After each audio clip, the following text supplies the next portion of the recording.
Hola, ¿cómo están? Buenas noches, bienvenidos a Las Paredes, un placer saludarles, un honor que nos permitan entrar en sus hogares. Hoy vamos a hablar de homoparentalidad. ¿Qué es la homoparentalidad? ¿Está usted de acuerdo? Vamos a comenzar con estas preguntas. ¿Está usted de acuerdo con la adopción, con la crianza de parte de familias homosexuales? ¿Qué piensa la sociedad?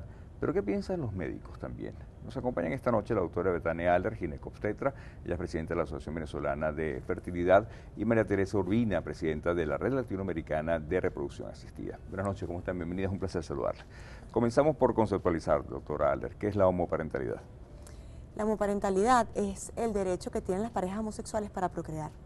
Y cuando decimos las parejas homosexuales, estamos hablando de lesbianas, gays, transexuales, intersexuales y bisexuales. Entonces, con todo este advenimiento y esta aprobación cada vez mayor a nivel mundial de la unión entre estas parejas, ellos están buscando de alguna manera igualar sus derechos y ahí se incluye, por supuesto, el derecho para procrear. Y ahí es precisamente donde nosotros como médicos y como personal que trabaja en medicina reproductiva tenemos un papel muy importante. Claro. ¿Y de qué manera, doctor Urbina, puede la ciencia entonces ayudar a una pareja homosexual a ser padres? Bueno, en el caso de las mujeres lesbianas, podemos recurrir a la inseminación intrauterina, que consiste en colocar el semen de un donante dentro del útero de una de las dos miembros de la pareja de homosexuales, y los espermatozoides van a nadar a través de las trompas a su encuentro con el óvulo dentro del cuerpo de la mujer. Y también podemos recurrir a la fecundación in vitro, lo que permite que se utilice el óvulo de una de las dos mujeres, se lleva al laboratorio, se coloca con el semen de un donante, ocurre la fecundación in vitro en el laboratorio y luego se pudiera transferir en el útero de la misma donante o de la pareja de esta persona. Ok. Desde el punto de vista psicológico, vamos a ver, porque también está la otra parte social que la quiero conversar un poquitico más adelante. Pero desde el punto de vista psicológico, cuando esta pareja llega a la consulta, ¿cómo se maneja esa relación? Bueno, al principio, hace unos años, no te voy a mentir que había una cantidad de dudas y de paradigmas y de juicios que se emitían por parte de los médicos en lo que es preocuparse por ese niño, esa persona el día de mañana, cómo iba a ser dentro de la sociedad. Sin embargo, hoy en día pues se sabe con una cantidad de estudios que esos niños no van a tener ningún tipo de problemas, ningún tipo de inclinación sexual diferente. Se conoce bastante bien por lo que se llama medicina basada en la evidencia que no hay un impacto deleterio sobre esos niños, siempre y cuando haya amor y comprensión en el hogar. Entonces, claro, ha habido un cambio bien importante en nosotros todos los médicos que trabajamos y el personal que trabaja ayudando a estas personas a entender que sí, y cada vez se utiliza más tanto en mujeres como en hombres, que incluso es más complejo porque el hombre no tiene útero, entonces claro, necesitamos acudir a una donante de óvulos o un útero subrogado. Entonces cada vez más se está aprobando y haciendo estas técnicas. Decíamos, de hecho fuera del aire, doctor Urbina, que como bien dijo la doctora Betania Aller ahora, no hay una incidencia, no está comprobado. O sea, ahí lo que estamos hablando es de amor, de una familia amorosa que está recibiendo justamente a un hijo.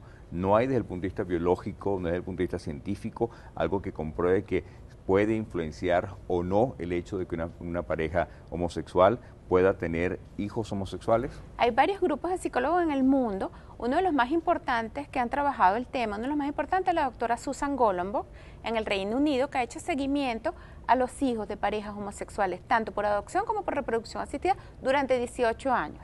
Y estos estudios han demostrado que no hay ninguna diferencia significativa en cuanto a orientación sexual e identidad sexual.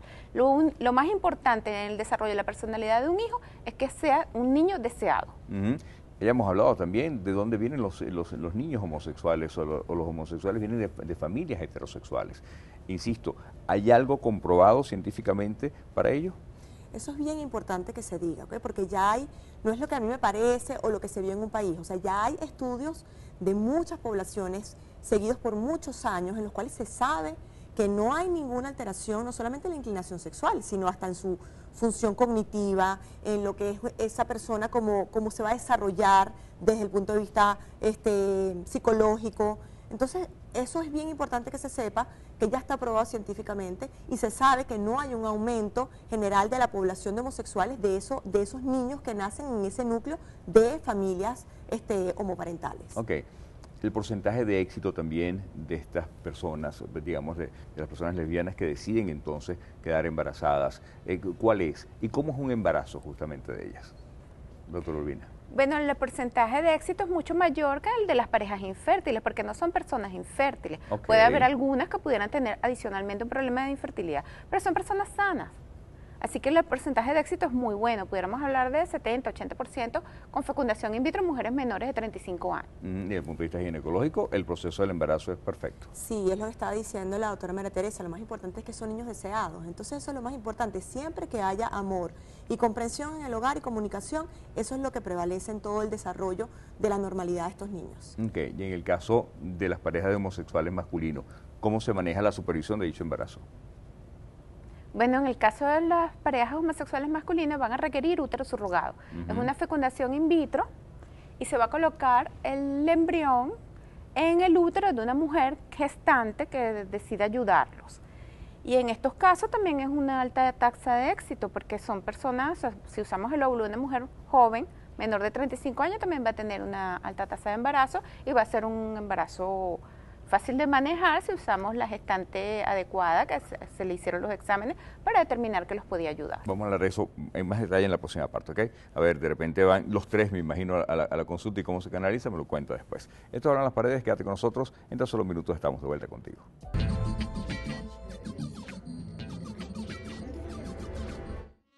Continuamos llevándote mucho más de Hablan las Paredes, homoparentalidad, el tema que estamos tratando esta noche junto a las doctoras Aller y Urbina. A ver, aquella pareja masculina, homosexual, que va entonces con ese útero subrogado, ¿cómo es ese proceso de gestación? ¿Cómo son esos 9 meses visitando al ginecólogo?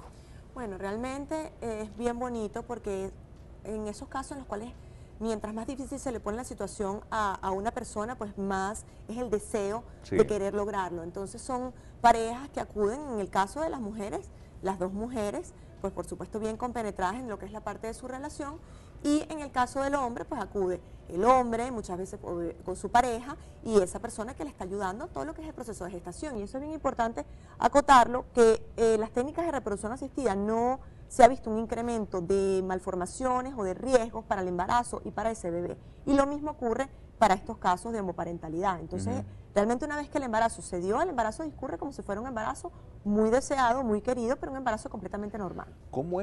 ¿Cómo debe ser la selección de esa tercera persona, en el caso tal de los dos masculinos, doctora Urbina? O sea, ¿qué tan seguros deben estar estos dos caballeros de convocar o de invitar a alguien de su extrema confianza, etcétera, para justamente formar parte de esta familia? Bueno, así como tú lo dijiste, es una persona que los quiere ayudar, generalmente son actos que se hacen por amor. Estadísticamente en el mundo, la mayoría de las veces es una madre que ayuda a un hijo, una madre que ayuda a una hija, una hermana, que quiere ayudar a la pareja que quiere tener el bebé. Lo que tenemos que hacer son los exámenes para estar seguros de que va a llevar el embarazo a feliz término. Pero desde el punto de vista legal, doctora Aller, desde el punto de vista legal acá en Venezuela, ¿cómo eso influye? Ese es el problema. Aquí en Venezuela no hay un marco legal que proteja a estas parejas homosexuales que quieren tener hijos. Entonces, por lo menos en el caso de mujeres lesbianas, al final la madre va a ser la madre que da a luz. En Venezuela, la madre reconocida es la madre que da a luz, ¿ok? Entonces eso es lo más importante porque de alguna manera sabemos que eso puede causar algún tipo de problema si esa pareja se separa. Claro. En el caso del hombre sucede lo mismo, o sea, ellos son pareja, pero solamente uno es legalmente el padre de esa criatura. Entonces el día de mañana que ese padre fallece, le sucede algo o ellos se separan, pues queda uno de los padres, o en el caso de las mujeres, una de las madres, sin estar involucrada legalmente en todo lo que es el problema. Sigo con usted, doctora, pero en el caso tal de la pareja masculina, entonces esa mujer puede tener derecho sobre ese niño. Claro que sí, porque en Venezuela la mujer, como te decía bien, la madre es la madre que da a luz. Entonces no hay un marco legal en el cual ese niño pueda tener dos padres. Ese niño tiene un padre y una madre. Y si esa madre el día de mañana quiere pedir la potestad de ese hijo, pues lo puede tener por ley aquí en Venezuela. ¿Qué se está haciendo para cambiar esas leyes acá en Venezuela, doctora Urbina? Bueno, Venezuela es uno de los 2 países, creo, que queda en América Latina, donde el matrimonio igualitario aún no está aprobado. No solamente estamos contando matrimonio igualitario, sino también algunos países lo reconocen como unión civil. Okay. Pero Venezuela está atrás, en toda América, junto con otro país que creo que era Chile. no hay una solución todavía para este tipo de cosas. En los países donde está aprobado el matrimonio igualitario implica que tenemos, como ya lo dijo la doctora Ale, que nosotros deberíamos permitir la fecundación in vitro, etcétera, etcétera, etcétera, para ayudar a estas parejas. La solución sería que fuera la madre intencional, los padres intencionales los que tendrían derecho sobre el niño. En los casos en que se utiliza el óvulo de una donante, no puede ser la madre genética, porque entonces sería la donante la que se reconocería como madre. Y no puede ser la que da luz, que diríamos que es la biológica, porque en los casos de útero subrogado entonces pasaría lo que está comentando la doctora Ale. Tienen que ser los padres intencionales. Eso es lo que recomienda la mayoría de las asociaciones de profesionales en el mundo. Claro, porque eso ocurriría perfectamente igual también con parejas heterosexuales, ¿ok? Porque si estamos hablando de útero subrogado, que también se aplica para parejas heterosexuales, pues es el mismo esquema legal, ¿cierto? Exactamente, y la donación de óvulos, la donación de espermatozoides también se utiliza en parejas heterosexuales. Entonces, en los sitios, en los países donde ha habido conflictos, la solución ha sido el padre intencional, los padres que deseaban tener el bebé, que es lo que más es importante en la personalidad del bebé, el desarrollo de la personalidad del bebé. ¿Qué porcentaje, si es que lo tenemos, algún porcentaje de parejas homosexuales que procuran ser padres también? Eso es bien lamentable porque estamos teniendo como un subregistro y un desconocimiento a nivel mundial. Sí se sabe o se considera a nivel mundial un 10% de personas que son homosexuales, bien sea, como comenté anteriormente, lesbianas, gays, bisexuales, intersexuales o transexuales. Sin embargo, conocer exactamente cuántos niños están creciendo en hogares de padres homosexuales, no hay. Hay un subregistro bien importante y yo creo que eso es parte del desarrollo y de los cambios que vamos a ver en la sociedad en un futuro, es que ya vamos a poder conocer mejor a nivel mundial y a nivel nacional, a nivel latinoamericano o regional, cuál es la incidencia y qué está pasando con esos niños en esa región determinada. Pero hablando de esa incidencia o de esa influencia, ¿cómo crece un niño, doctora Urbina, en un hogar homosexual y cómo crece un niño en un hogar heterosexual? Porque, a ver, yo siempre pongo como ejemplo lo siguiente. Entre un padre heterosexual abusivo y un padre homosexual amoroso, ¿con cuál se queda usted? A ver, ¿cómo crece? Por supuesto que con la familia amorosa. Lo más importante es que haya estabilidad en el hogar, que haya amor en la familia, que los niños sean criados en un ambiente de comprensión, donde ellos puedan tener un clima de confianza con los padres, donde puedan preguntar todo lo que quieran. Sobre sexo y anticoncepción, por ejemplo. Por ejemplo, por poner un caso. Vamos a hacer nuestra segunda pausa. Y al volver vamos a hablar de el bullying que pueden tener, que pueden padecer estos muchachos, los padres también. Mucha gente dice, ay, ¿cómo hacen el Día de la Madre? ¿Cómo hacen el Día del Padre? De esto y más en la próxima parte. Esto era Las Paredes, quédate con nosotros en breve.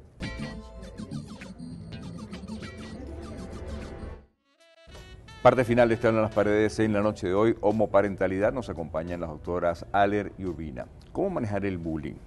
¿Cómo manejar? Porque bullying ha habido a lo largo de la historia por muchas cosas. Pero ¿cómo manejar el no entender de parte de la sociedad este tipo de situación? Bueno, yo creo que lo más importante primero es el conocimiento. En la medida que tú sabes y conoces lo que está sucediendo y el impacto que tiene sobre estos niños, su crianza es bien importante. Por ejemplo, estos niños piensan que eso es normal. Estos niños crecen en un núcleo familiar en el cual hay 2 papás y 2 mamás. Entonces, para ellos eso es completamente normal.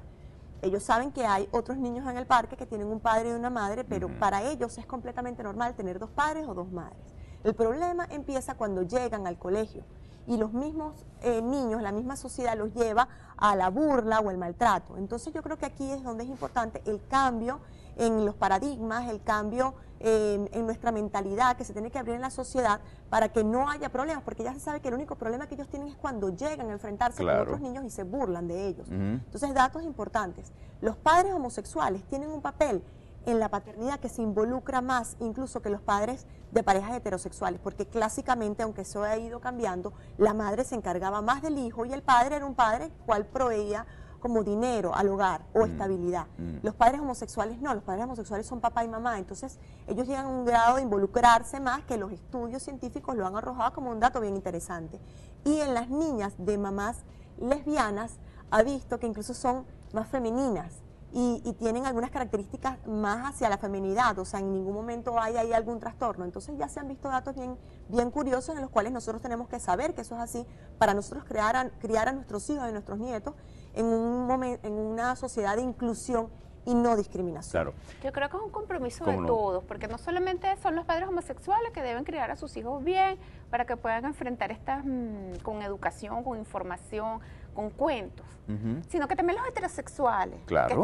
que son los compañeritos de estos niñitos. Así es. Tenemos que enseñar a respetar, porque no es tolerancia, es respeto. ¿Es así? Es respeto. Hay cuentos que explican la fecundación in vitro, hay un cuento perfecto que se llama Recetas para hacer bebés, que es de Carmen Martínez Jover, se los recomiendo, lo pueden conseguir en Amazon, lo pueden conseguir en la clínica de nosotros. Nosotros trajimos a esta persona para que diera una conferencia en el congreso que tuvimos, fue excelente y tiene otros cuentos que explican los casos de homosexuales. Diego tiene 2 papás, que es con canguritos, o sea, hay muchos cuentos para niños, para que lo lean todos los niños, para que haya respeto en los salones de clase. Los niños y los adultos, Y los porque para mí, adultos. no sé si estoy en lo correcto, el bullying comienza con los adultos, ¿ok? Con lo que tú le estás transmitiendo de alguna otra manera Claro, también a los tu niños hijo. suelen imitar las cosas que ellos ven en su casa. Es su modelaje. Ahí es importante, no tengamos miedo a los cambios. Afortunadamente nada es estático, todo cambia. Cuando nosotros estudiábamos, los niños de los divorciados era un problema en los colegios. Sí. De eso nadie se acuerda. Cuando una niña adolescente se embarazaba, la sacaban del colegio. De eso nadie se acuerda. Eso ya pasó. Eso mismo va a pasar con estos niños.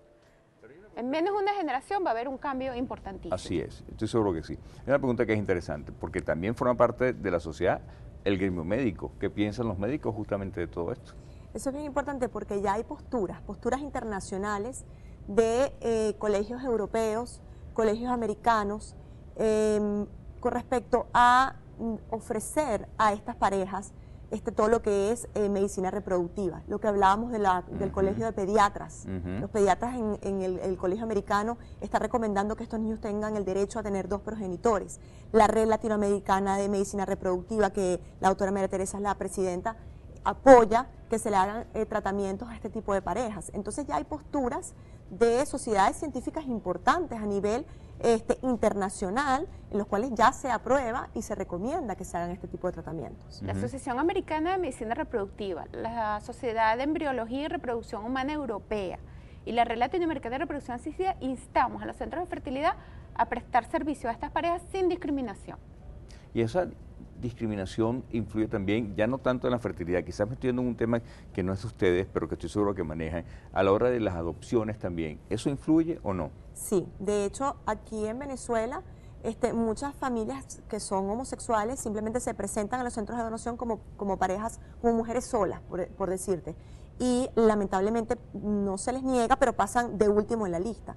En el momento en el que empiecen a haber estos cambios y se empiece a aprobar por lo menos el matrimonio entre homosexuales y sea legal en este país, pues obviamente ya no va a haber este tipo de problemas, porque ya se puede, no solamente las técnicas de reproducción, sino la adopción, tener un marco legal. Eso en Venezuela. ¿Y en el resto de Latinoamérica, doctora Aller? Bueno, en la medida en que estamos viendo que se está aprobando el matrimonio homosexual con un marco legal, pues obviamente dentro de ese marco legal entra la adopción. Entonces ya se sabe en muchas partes de Latinoamérica en las cuales el matrimonio entre parejas homosexuales es legal, pues esas personas tienen su derecho a poder adoptar. Bien, las conclusiones, doctora Urbina. Bueno, es fácil, la homosexualidad es un hecho, el matrimonio igualitario es un hecho, es algo que está sucediendo en muchísimos países del mundo, no tenemos que tener miedo a los cambios, hay formas de explicarle a los hijos que los compañeritos, sus papás tienen otro tipo de preferencia sexual, hay cuentos que ya se los recomendé, Recetas para hacer bebés, Diego tiene 2 papás, etcétera, etcétera, y las asociaciones de profesionales basados en la evidencia científica tan contundente, instamos a los centros de fertilidad y a todos los médicos en general a prestar servicios sin discriminación. Y en su caso, doctora Aller, conclusiones. Yo creo que el cambio que tenemos que hacer como sociedad es al amor, a la tolerancia, al respeto y a la no discriminación. Y yo creo que siempre que en una sociedad o en un grupo familiar o en una pareja haya amor, eso es lo que tiene que imperar, porque eso es lo que necesita nuestro país y eso es lo que necesita el mundo. Gracias, doctora, por estar con nosotros esta noche. Muchísimas gracias. Vamos a quedar con esa palabra, con el amor. Porque antes es porque eras judío, antes quizás por tu color de piel, porque eras mujer, por tantas cosas justamente que la gente te juzgaba.